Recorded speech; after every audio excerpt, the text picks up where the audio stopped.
E aí galera, beleza? Hoje eu tô aqui com o Akko Fan 60, um teclado magnético custo-benefício da parceria da Akko com a Musgeek, duas empresas que costumam fazer teclados de ótima qualidade. Atualmente há duas versões que estão valendo muito a pena aqui no AliExpress. Primeiro a versão Fan 60 Pro Wired, que já vem com 0.01mm de Rapid Trigger e 8K de Polling Rate. A segunda versão que mais está valendo a pena é essa aqui, Fan 60 Pro Trim Mode, vem com 0.01mm de Rapid Trigger, 8K de Polling Rate usando cabo e 1K de Polling Rate no 2.4 GHz e 3000 mAh de bateria. Aqui nós temos todas as versões e aqui embaixo suas diferenças. Uma coisa que eu quero deixar claro antes é que todas essas que tem esse N/A significa que não tem, a versão não tem. Então, para começar aqui, nós temos todas as keycaps são em PBT, além da versão de entrada. Todas elas são double shot ou das sub. Aqui no material da case, nós temos da versão de entrada até a versão Max em ABS. E nas versões Ultra, nós temos aqui uma case feita em alumínio. Todas as versões, além da versão de entrada, vão vir com o switch Akko Glare. A versão de entrada vai vir com o switch Akko Wind. Aqui nós temos a bateria de cada versão, que resumindo, todas são 3000 mAh. Além da versão Ultra, que são 4000 mAh. Aqui nas tecnologias nós temos o Hall Effect, o Cortex M4 e o controle de calor. Já aqui nas versões Fan 60 Ultra TMR Wired e no Trim Mode, eles têm essa tecnologia aqui TMR, que significa que você pode colocar tanto switches mecânicos quanto magnéticos no seu teclado. Todas as versões vão ter o Rapid Trigger de 0.01mm. Isso aqui eu não sei o que é, esse Full Range. Eu não sei se tem diferença do Rapid Trigger 0.01mm para o Full Range Rapid Trigger 0.01mm. Agora aqui nós temos a latência com ele usando cabeado, que nós temos aqui 1 ms na versão de entrada e 0.125mm em todas as outras versões. Aqui em 2.4 GHz você vai ter 1K de Polling Rate na versão de entrada e 8K nas demais versões. Latência do 2.4 GHz. Aqui nós temos na versão de entrada 5 ms e nas outras versões 0.5 ms. De acessórios ele veio um cabo tipo C, o dongle 2.4 GHz e um removedor de switches e keycaps. Quase perfeitamente aqui com o cabo, já aqui embaixo ele tem essa logo da Musgeek. Aqui na parte de trás ele tem uma case em ABS, que dá para perceber que tem uma boa qualidade ao pegar. Ele não tem nenhuma rebarba por aqui, pelo que eu vi. Ele tem aqui essas borrachinhas aqui para segurar o teclado quando você colocar no chão. Ele também tem aqui esses pezinhos retráteis, que já deixam numa altura muito boa, mas eu acho que não vai precisar porque ele já tem uma boa inclinação aqui. Aqui no meio ele tem essa partezinha de metal, que tem um adesivo em cima da Musgeek. Aqui do lado ele tem as opções de uso dele, que vale aí só para as versões Trim Mode. Aqui nós temos o Mac, o USB e o Windows, que você pode conectar tanto Bluetooth quanto 2.4 GHz. Já que no teste de força eu vou dizer que ele passou, porque aqui eu fiz bastante força e ele não fez nenhum som, nem entortou ou alguma coisa do tipo.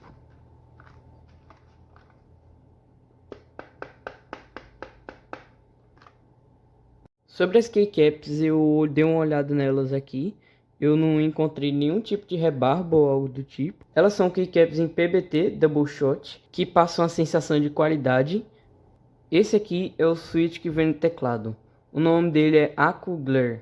Um switch que eu acredito que seja bom. Ele vem com pouca lubrificação aqui. De olho nu você consegue enxergar, mas na câmera eu não sei se dá para ver tanto. Aqui virado para o sul ela vai ter essa partezinha que passa o RGB. Ela não é transparente, mas ela também não é opaca. Aqui virado para o norte ele tem uma partezinha aqui escrita Akko. E aqui embaixo ele tem essas perninhas.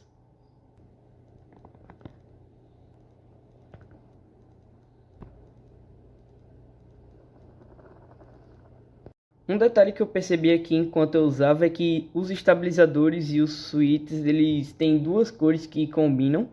Esse roxo mais escuro e esse azul mais claro, ou verde, como vocês conseguem ver aí. Acredito que tenha sido uma coincidência ou eles fizeram isso de propósito para deixar o teclado mais bonito. Mas fica aí a dúvida. Para baixar o software é bem simples. Você vai pesquisar aqui Musgeek Software, dá Enter, clicar aqui Downloads, Musgeek. Aqui temos a versão para Windows e a versão para Mac. Você vai clicar aqui para baixar. Como eu já tenho baixado, eu não vou baixar agora. Você vai executar e baixar ele. Aqui no software, provavelmente no seu vai vir em inglês. Então você vai vir aqui em About. Você vai vir aqui, vai estar aqui em English. Você vai vir aqui para a direita, procurar português. Quando você procurar em português e terminar de colocar, você vai clicar aqui, verificar atualização. Ele vai provavelmente aparecer aqui em cima que foi atualizado ou que se tem alguma atualização para fazer e vai atualizar. Aqui temos a versão do firmware que você vai ter que botar a cabo. Se você colocar via 2.4 GHz o Bluetooth, ele não vai pegar, tem que colocar via cabo. Aí você vai clicar aqui, atualizar firmware. O meu já está atualizado, então deixar quieto aqui. Firmware é a versão mais recente. Você vai vir aqui em teclado, calibração, iniciar calibração. Aqui você vai clicar em cada uma das teclas até ficar verde.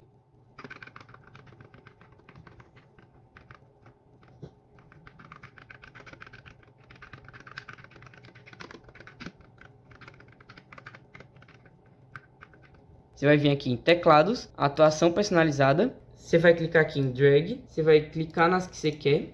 WSD, espaço. Aqui você vai escolher o Rapid Trigger. Eu deixei em 0.80. E aqui em gatilho rápido interruptor, você pode colocar em 0.08 e 0.08. Mas se você for um cara mais competitivo, você pode colocar ele no 0.01 milímetros. Agora vindo aqui em teclado de novo e SLCD, você pode colocar aqui o SLCD, como o nome diz. Você vai clicar aqui, escolher o A ou a tecla que você quiser. Aqui no tecla 2, você vai colocar o D na tecla que você quiser.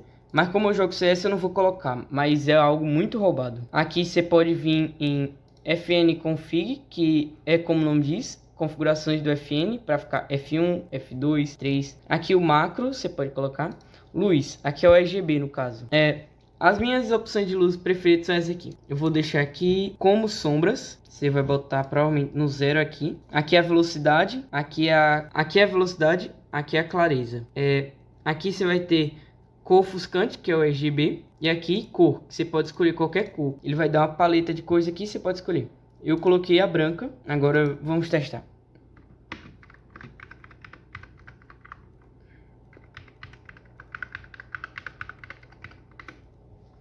Agora você pode vir aqui em modo de luz novamente. Você vai aqui embaixo, você vai ver aqui ritmo musical. Se você quiser ouvir uma música e botar para o teclado fazer aqui, ele vai pegar. Personalizado, vamos lá.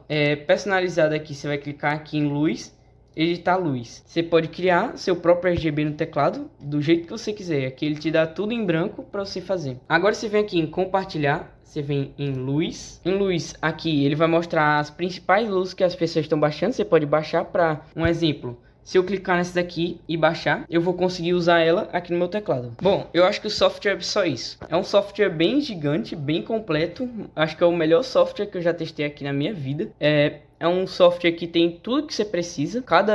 Ele tem macro, configuração de FN, configuração de interruptor, que também eu esqueci de falar aqui. Digamos que você trocou o WSD por espaço. Você vai clicar aqui em drag. Você vai escolher essas teclas e vai colocar aqui. Agora ele vai reconhecer que você está usando o switch JAD. Bom, agora como eu ia dizendo, eu acho que terminou o software. É tudo isso aí que vocês viram. É um software bem completo. Ele tem tudo que você precisa aqui. Eu diria que eu não consegui imaginar nada que vai fazer falta. Agora eu estou aqui na planilha do Excel.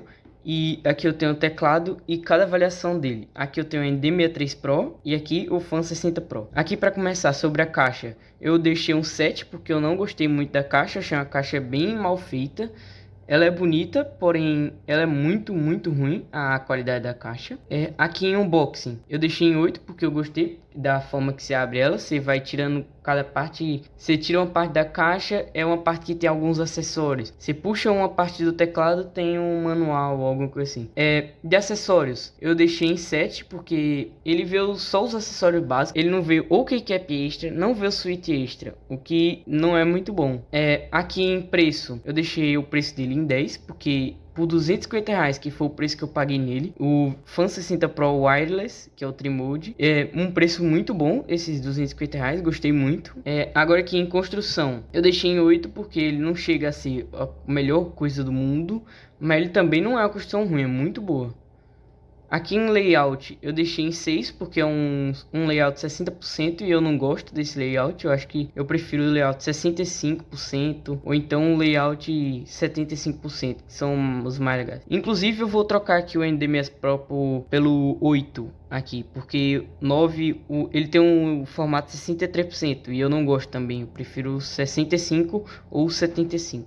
Aqui em conectividade eu deixei em 10 porque ele tem Bluetooth, ele tem 2.4 GHz, ele também tem via cabo, tudo que tem para você conectar. Agora aqui em software, eu deixei em 9 porque eu achei um software muito completo, muito bom mesmo, mas eu achei que ele não é muito intuitivo para pessoas que não se aprofundarem ou que sabem superficialmente sobre teclados magnéticos. Aqui em switches e estabilizadores, eu deixei em 7 porque os switches não tem um som muito bom. Os switches são de ótima qualidade, porém não tem um som muito bom e falta bastante lubrificação neles. Aqui em keycaps eu deixei em 7 porque eu achei umas keycaps razoavelmente boas. Elas têm sim uma sensação boa, não da melhor, mas deixei em 7 porque além de tudo isso ela tem as keycaps vazadas, ou seja, o RGB passa pelas letras. E é isso aí sobre as keycaps. Eu não vi nenhuma rebarba ainda, bullshot, PBT, tudo de bom que tem. Eu acho que só falta um pouco de qualidade. Agora aqui no RGB, eu deixei em 9, porque é um RGB, digamos que bom. Não é muito forte, mas também não é muito fraco. A coisa que mais atrapalha nele é a plate dele, porque a plate dele é preta. Então, meio que ela faz o RGB ser mais fraco, digamos assim. O teclado fica mais preto. Eu achei que isso aí atrapalhou bastante. Isso aqui foi minha nota final. Nota média de todas essas notas foi 8. Não é uma nota ruim, antes que alguém pergunte, é uma nota muito boa, na verdade. Eu acredito que se um teclado for ruim mesmo, ele vai estar para baixo de 6. E se o teclado for mediano, ele vai estar entre 7 e 8, como esse aqui. Já eu vou deixar só os top de linha acima do 9 para 10, só os top de linha provavelmente. Ou então o teclado que tenha tudo isso esteja muito barato. Mas então é isso, galera. Eu vou ficando por aqui. Obrigado por assistir e valeu!